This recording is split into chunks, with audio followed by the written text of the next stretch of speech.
Hello friends, welcome back to our channel খাদ্য রসিক। আজকে আমরা বানাতে চলেছি ধনিয়া চিকেন।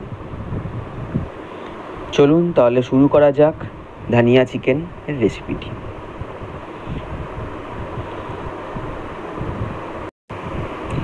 প্রথমে আমরা ওই 500-550 মতো চিকেন ভালো করে ধুয়ে নিয়েছিলাম।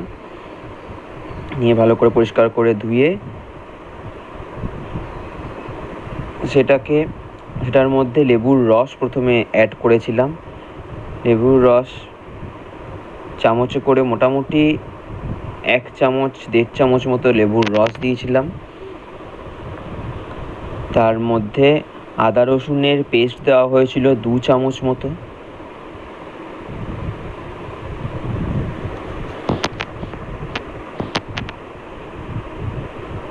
তারপরে ধনেপাতা এবং কাঁচা লঙ্কা একসঙ্গে বেটে রেখেছিলাম, সেটাকেও মোটামুটি 4 চামচ মতো দিয়েছিলাম।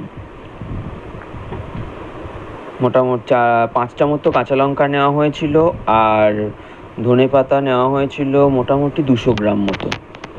এটাকে পেস্ট করে রেখেছিলাম, সেখান থেকে মোটামুটি 4 চামচের মতো ধনেপাতা এবং কাঁচা লঙ্কার পেস্ট নেওয়া হয়েছিল।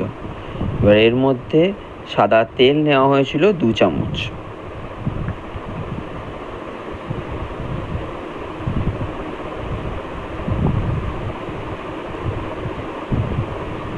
এরপরে এই সব ইনগ্রিডিয়েন্টসগুলোকে ভালো করে মাখিয়ে নেওয়া হয়েছিল। আপনারা চাইলে চামচে করেও এগুলোকে মাখাতে পারেন। আমরা হাতে করে মাখিয়েছিলাম, কারণ হাতে করে মাখালে বেশ ভালোভাবে এটাকে মাখানো যায় এবং চিকেনগুলোকে ভালোভাবে এইটার কোটিংটা ভালো করে পড়ে, ভেতরে ভালো করে এটা ঢুকবে মশলাগুলো। এটাকে মাখিয়ে মোটামুটি আপনাদের 2 থেকে 2.5 ঘন্টা রাখতে হবে। যতক্ষণ রাখা হবে তত বেশি মাংসটা জুসি হবে এবং টেস্টি হবে। এবার একটা কড়াইতে সাদা তেল নিয়ে নিলাম। এবার সাদা তেলটা একটু গরম হতে দিলে তার মধ্যে শুকনো লঙ্কা এবং তেজপাতার ফোড়ন দিলাম। তার সঙ্গে একটু দারচিনি আর ছোটো এলাচ দিলাম। এটাকে একটুখানি নাড়িয়ে নিয়ে তার মধ্যে পেঁয়াজগুলো কুচিয়ে রেখেছিলাম, সেই পেঁয়াজগুলোকে অ্যাড করে দিলাম। এখানে পেঁয়াজের কালার খুব বেশি চেঞ্জ হবে না, একটু হালকা ব্রাউনিশ কালার এলেই পেঁয়াজ রেডি। ভালো করে পেঁয়াজটাকে এবং ফোড়নটাকে ভালো করে মিশিয়ে নিতে হবে। দেখুন হালকা ব্রাউনিশ কালার চলে এসছে।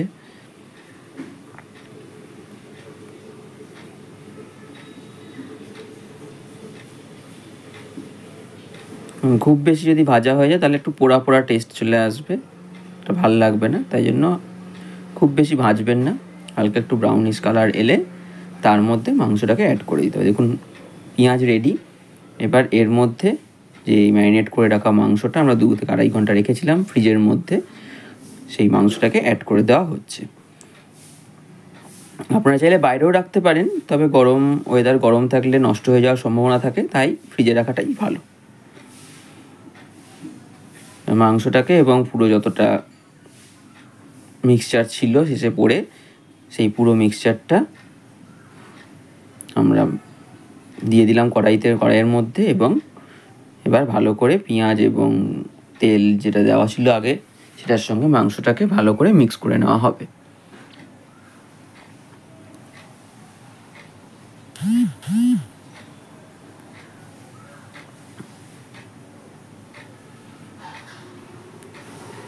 হাই ফ্লেমেই করেছি প্রথম দিকটা, নাহলে জল বেশি ছাড়বে।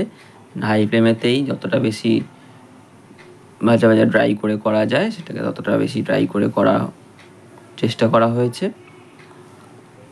দেখুন জল ছেড়েছে, কোনো জল অ্যাড করা হয়নি, এটা নর্মালি ওটা থেকে জল ছেড়েছে। এটা চাপা দিয়ে রেখে দিয়েছিলাম কিছুক্ষণ। এবার ড্রাই মশলা যেমন ধনে গুঁড়ো, জিরে গুঁড়ো অ্যাড করলাম। তার মধ্যে অল্প কাশ্মীরি লঙ্কার গুঁড়ো দেওয়া হয়েছিল, দেখুন কাশ্মীরি লঙ্কার গুঁড়োটা অপশনাল, আপনারা যদি চান। আমরা একটুখানি রেডিশ কালারের জন্য কাশ্মীরি লঙ্কার গুঁড়োটা অ্যাড করেছিলাম, আপনারা চাইলে নাও অ্যাড করতে পারেন। যেহেতু ধনিয়া চিকেন, এটা কালারটা একটু সবুজ সবুজই আসবে।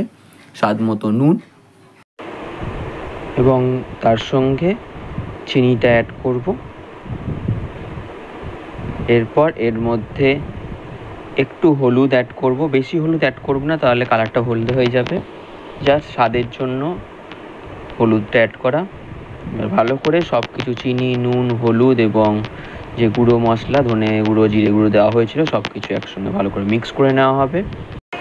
মিক্স করে নিয়ে এটাকে কিছুক্ষণের জন্য লো টু মিডিয়াম ফ্লেমে ঢাকা দিয়ে রাখবো। এবং ঢাকাটা তোলার পর দেখতেই পাচ্ছেন সাইড দিয়ে তেল বেরিয়ে গেছে এবং জলও বেরিয়েছে বেশ কিছুটা। আবার এটাকে ভালো করে নাড়িয়ে মিক্স করতে হবে এবং এরপরে হাই ফ্লেমেই রাখবো, যাতে জলটা একটু শুকিয়ে যায়।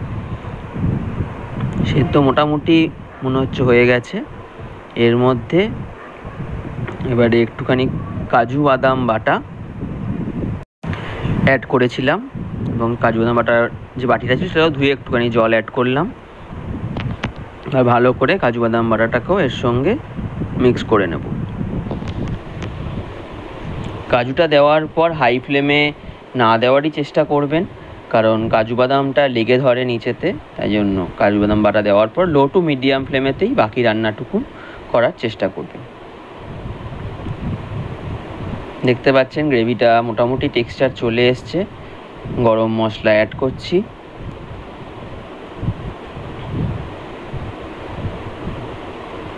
এবার ভালো করে গরম মশলাটাকে মিশিয়ে নেব গ্রেভির সঙ্গে।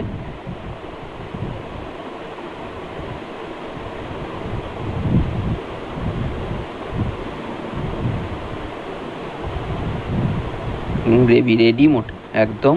আমাদের রান্নাও পুরোপুরি কমপ্লিট। এখন যেমনভাবে তেল বেরিয়ে গেছে সাইড দিয়ে, খুব সুন্দর লাগছে দেখতে। এরপরে আবার কিছুক্ষণের জন্য 1 থেকে 2 মিনিট এটাকে ঢাকা দিয়ে রেখেছিলাম। এবার দেখুন এবারে দেখতেই পাচ্ছেন আপনাদের ধনিয়া চিকেন রেডি। এটাকে আপনার রুমালি রুটি, লাচ্ছা পরোটা, নর্মাল পরোটা বা নর্মাল রুটি, লুচি, যার সঙ্গে খুশি আপনারা ট্রাই করে দেখতে পারেন। খুবই সুস্বাদু হয় খেতে। যারা এখনও পর্যন্ত আমার চ্যানেলটিকে লাইক, কমেন্ট, শেয়ার করেননি, তারা অবশ্যই করে দেবেন এবং আরও নতুন ভিডিও পাওয়ার জন্য আমাদের সঙ্গে থাকবেন। ধন্যবাদ।